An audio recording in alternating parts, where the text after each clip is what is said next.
আচ্ছা হুজুর, আমাদেরকে এটা বলেন তো দেখি, শয়তান আর খবিস জিন্নাত কোন জায়গায় থাকে? মাশাল্লাহ, আমাদের এক ভাই প্রশ্ন করছে যে খবিশ জিন্নাত আর শয়তান কোথায় থাকে।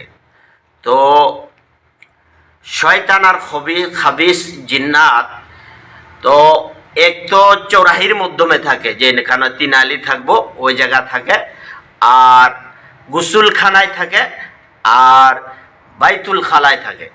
তো এটা আল্লাহ নবীর একটা হদিসও আছে যে গোসলখানার মাধ্যমে খাবিস জিন্নাত আর শয়তানের ওয়াসওয়াসা থাকে, ওই জায়গায় শয়তানে থাকে।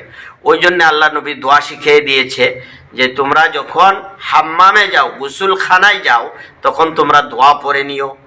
আর তোমরা যখন টয়লেটে যাও, বাইতুল খালায় যাও, তখন তোমরাও দোয়া পড়ে নিও। কারণ এমন বহুত কারগুজারি পাওয়া যায় যে ভালো লোক গা ধুইতে গিয়েছে গোসলখানা, তারপরে ওই লোকটি লাশ গোসলখানা থেকে লাশ নিয়ে বাহির হইতে হয়।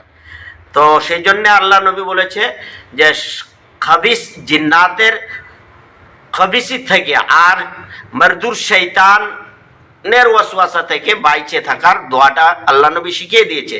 দোয়াটা হয়েছে আল্লাহুম্মা ইন্নী আউযু বিকা মিনাল খুবসি ওয়াল খাবাইস। তো এইটা হয়েছে টয়লেটে যাওয়ার দোয়া, আর এইটাই হয়েছে হাম্মামে অর্থাৎ গোসলখানা যখন যাব তখন এই দোয়াটা পড়ে নিব। ইনশাআল্লাহ সবাই এই দোয়াটার উপরে আমল করব। আর কিছু ভাইদেরকে এটা শেয়ার করে জানিয়ে দিবেন ইনশাআল্লাহ।